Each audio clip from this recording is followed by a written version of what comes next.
Hey everyone, this is Carbonite bringing you another standard match. This time on the left we have Tim playing Tamayura, and on the right we have once again yours truly playing Maelstrom. So now this build is a little bit different than the last build we saw. Changed up a couple of things, and we're going to see how they work. And on the left you can definitely see Tim being a little cheater, literally switching out his triggers in the middle of a game. You're gonna see why he's doing that in just a moment. So now that Tim's finally done cheating, we can actually get back into the game. So he is gonna be discarding that critical trigger that he just swapped out in order to ride into that grade 1. Tamayura checking the top. Is it 7 or 8? I don't know what Tamayura does. It does Rirumi and Rarami things. That's all I'm gonna bother to learn about it. Looks like he's gonna be putting one of the dolls into Soul, I think. Is that Rirumi? Is that Rarami? I don't know. I don't give a shit. Do you? Maybe if you play Tamayura, but I definitely don't. So, oh, it actually goes to hand. How fun. Anyways, gonna be going back to my turn. Now I've actually fought against Tamayura with this deck quite a bit. I would say it's kind of an iffy matchup for me, mostly just because they have a lot of early rush aggro, and Maelstrom does tend to like the tempo. It's all right. It's definitely a winnable matchup for Maelstrom, but you really do have to be playing like optimally because things can be very difficult.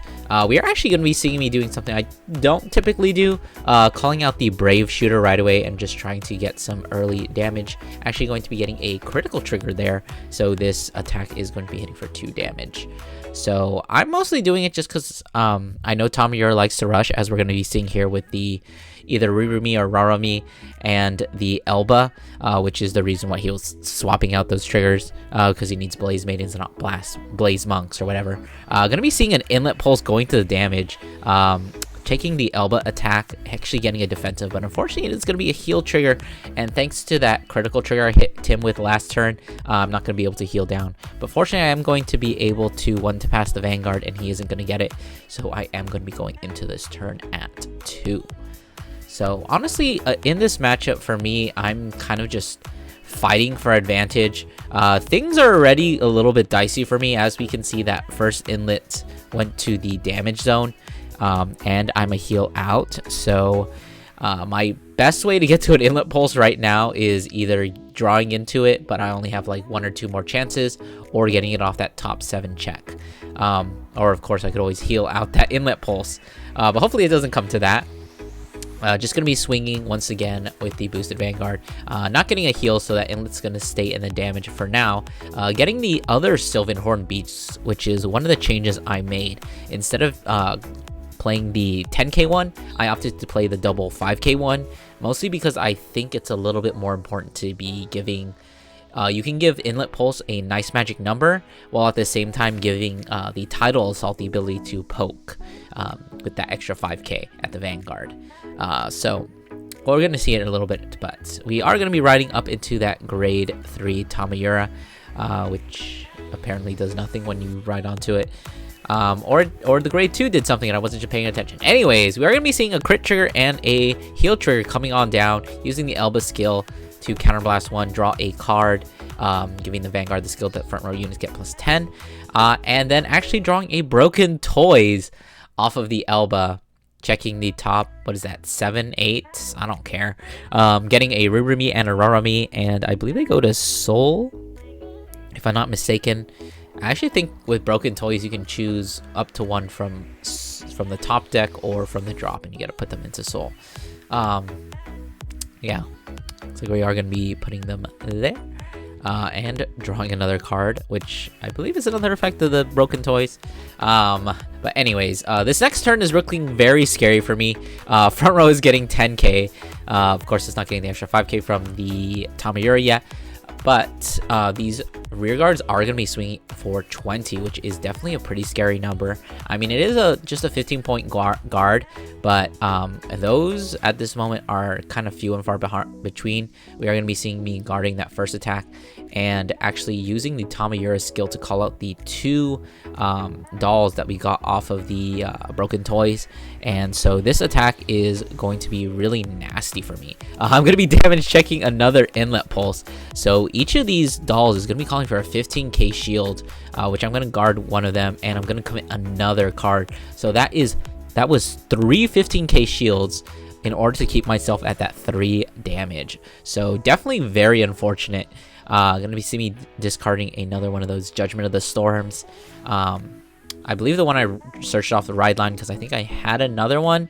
But honestly, at this point, I really need to dig for pieces because I'm going to be getting a Tidal Assault off the top, which is unfortunately not going to be an inlet pulse. But it's fine because I think I did really need that Tidal Assault.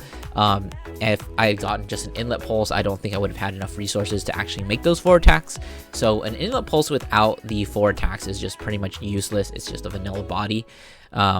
So if you don't have a Tidal Assault and you see an inlet off the top 7 and a Tidal Assault, you always grab the Tidal Assault because inlet is useless without it. Unfortunately, I'm going for a very weak play here. I can go for those 4 attacks. I think it's called like Algia or something. It's that Sylvan Horn Beast. It's actually gonna be swinging for 15, which is pretty nice thanks to Brave Shooter. The fact that it works on more than just inlet, and this is gonna be a very nice number. So this is kind of what my strategy is against the Rirumi. If you swing at their Rirumi and Raramis, if they're retired from Rearguard Circle, they actually don't go into the soul, which we're gonna see here, the Tidal Assault. Usually I'll use my rear guards to bully the dolls into going into the drop zone, so that's much harder to recruit them back. Of course, we're going to be seeing me using the Tidal Assault skill, just counterblasting, restanding, swinging at nothing. Swinging the Maelstrom, thankfully I got to those 4 attacks because of that Tidal Assault I searched. Retiring that annoying LB or Elba, and getting the draw, swinging for a nice 20. I believe I used the Tidal Assault skill, so yeah, I can see the Eric in there. So this is 25, so probably not going to be guarding this. Checking a heal trigger, so we are finally going to get that inlet pulse into the damage zone, and thankfully getting a nice critical trigger here. But unfortunately, Tim's first damage check is going to heal, and then the second is also going to be a heal. So even though I got a critical trigger, that attack is effectively going to be doing no damage. So going into Tim's turns, we are going to be seeing that Tamayura skill procced, giving the front row a nice 5k, and then a Persona Ride, which is going to be giving the front row a further 10k. Thankfully, we don't have to worry about that LB anymore, so the front row is only going to be staying at a plus 15k, thanks to the skills. We are going to be seeing another Broken Toys coming out, this time a grade 1 and grade 2, what are they called? Dreary dolls, I think, or despair dolls, something like that. It doesn't matter, who cares. The only thing that matters is that they're not nightmare dolls. But anyways, we're gonna see those 2 going into soul, drawing the card off the Broken Toys. So we are kind of left with a bit of an awkward board here. Without the LB, those 2 triggers are just kind of just sitting there doing nothing. And we are gonna have to consider how we want to call out, what we have in hand that we can call out. We do already have the soul pretty much set up. We've got one of each of the grade 2 dolls and 1 copy of one of the grade 1 dolls. Now I'm not going to tell you which it is because I don't know.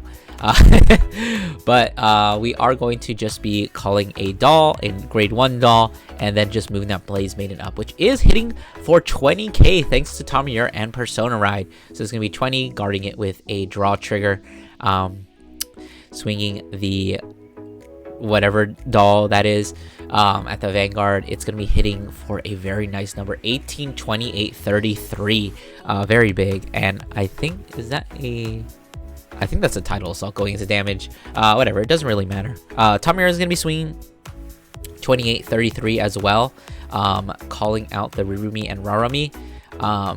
And then looks like we are going to be Soul Blasting 2 for the doll skill that lets it draw 1 card. And since the grade 1s were soul blasted out, you can counterblast 1 for each and call them out. So honestly, this attack pattern is just really nasty. You hit really, or not, It's not the best numbers, but they are really good numbers.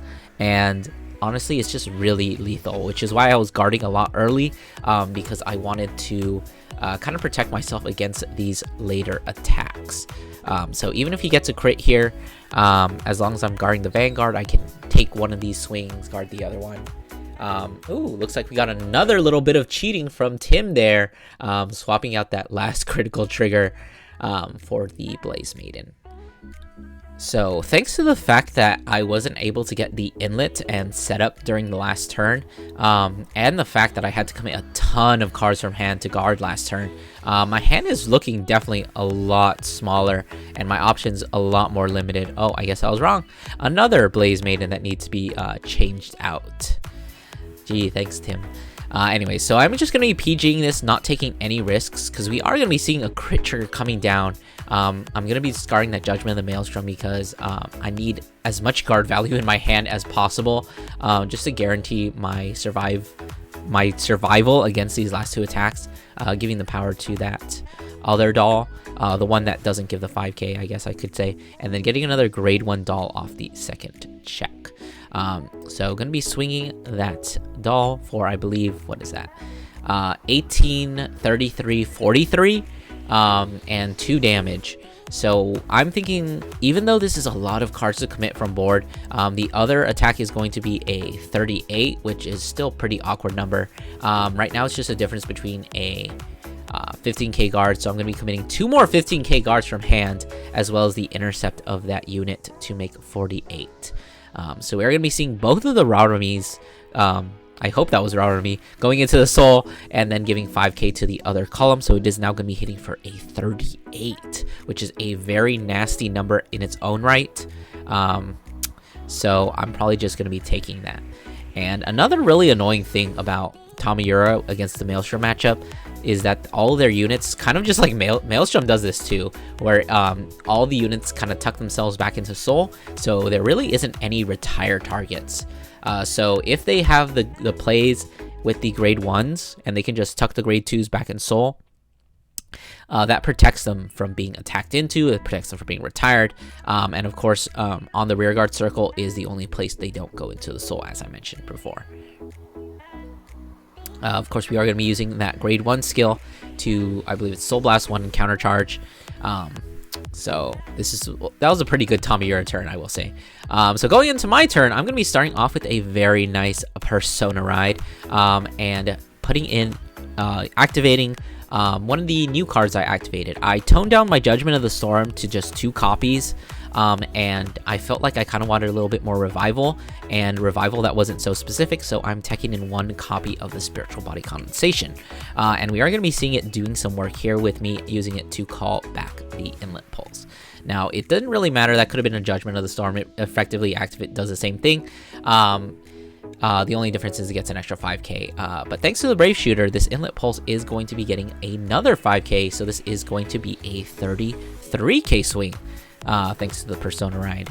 Now Tidal Assault is just going to be 20, but unfortunately the sad thing is that this Inlet Pulse can't actually restand. Going to be taking it, actually not getting a defensive, so this Tidal Assault is going to be actually hitting for 20. Looks like we're thinking on taking that damage, taking it, not getting a defensive, so that means that we're going to have to guard this next Tidal Assault swing with a 10k guard. So it looks like we are just going to be committing that critical trigger and then swinging the Vanguard for 20, 30, drawing a card and retiring that Blaze Maiden, drive checking Wheel Assault, and a PG. So thankfully I do get the Inlet Pulse, although I think at this point it's honestly just really too late. I'm in a really pretty bad situation. I'm going into this turn at 4 damage. This turn is looking to be the kill turn, as we're going to see that Fox Art activated, calling out both of the Rauramis and Rauramis that we Soul Blasted out. So now we don't have the grade 1 set up already, or I should say yet. So things are not as good as they could be, but they are still pretty threatening. Because we do have the full 5 attacks. So I believe we do have enough. We have one. Yeah, we have one of each of the other souls. So we have a full 5 attacks coming into this next turn. And we are going to be seeing a Soul Blast 2 to draw a card, as well as using the grade 1 skill to actually call it out, so making these numbers hit for even bigger numbers. Thankfully, we don't actually have the Persona ride, so the front row is only getting a 5k, but at the same time, I've been using up so much of my hand in the previous turns just to survive and to keep myself at low damage, that really going into this turn is going to be very difficult, as we're going to see another grade 1 come down and another Blaze Maiden trigger unit, kind of just putting a little bit more pressure onto that Vanguard, making it an even better number that's harder to guard. We're going to be seeing this 23 because it's only getting an extra 5k. Guarding that, deciding to guard that now because the other swing is going to be a 28 once this grade 1 goes into the soul and gives 5k to the other column, which means I won't be able to guard it as nicely since I don't play front triggers. Just going to be taking that, unfortunately not getting a defensive, but getting another inlet pulse into the damage.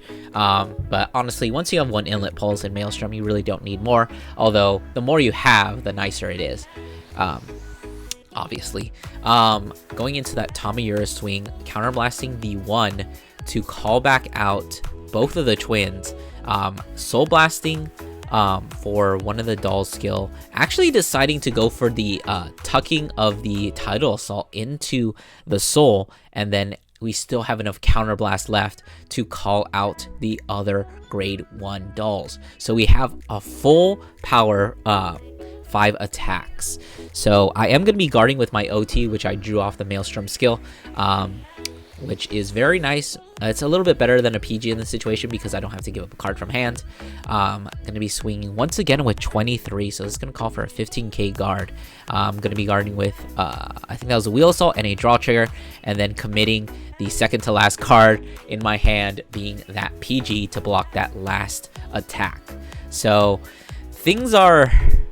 I somehow managed to survive through that onslaught, but I really have to finish this. Thankfully, Tim still is at 5, so this is going to be a little bit easier than, or it's not going to be as hard as it could be, but at the same time, I'm sitting here with 2 cards left in hand. We're going to see me discard 1 to call out a card from Soul, because that's the best way to maximize my attacks. And I'm kind of just thinking, is Tidal Assault actually the best call target here? Even though most of the time you just go for Inlet Pulse, right? But there is a very special interaction with Maelstrom whenever Tidal Assault is in the soul. So Maelstrom skill is going to proc here. Tidal Assault's going to swing. Thanks to my Brave Shooter, it's going to get an extra 5k, so it's going to be hitting for 15. And then Maelstrom skill is going to activate. It counterblast 1 and re-stands the Tidal. So now this is only a 5k guard, but of course I'm going to be using the Tidal Assault skill to Soul Blast 1, giving my Vanguard an extra 5k because this is my kill turn. I might as well just commit everything. I've got to kill him. It's now or never. So that first Tidal Assault is going to be blocked with a 5k, one of the grade 1 dolls. Swinging again, going to be blocked by a 15k guard. But since it's a second battle now, Tidal Assault can counterblast 1 with his own skill and restand himself. And then he's going to swing a 3rd time. So if Tidal Assault gets called out from the soul for whatever reason, maybe you're playing in Ride deck, it can actually swing 3 times, which is insanely funny. But we're going to be swinging that Vanguard, hitting for a 1 to pass, hitting trail, and a draw trigger. So this is going to be the end of the match. So I hope you guys enjoyed. I definitely really enjoyed this match. I definitely don't think I deserve to win it, but that really weird interaction with Tidal Assault just saved me for some reason. But don't forget to do all those those YouTube things, like, comment, subscribe, and I'll see you guys in the next one.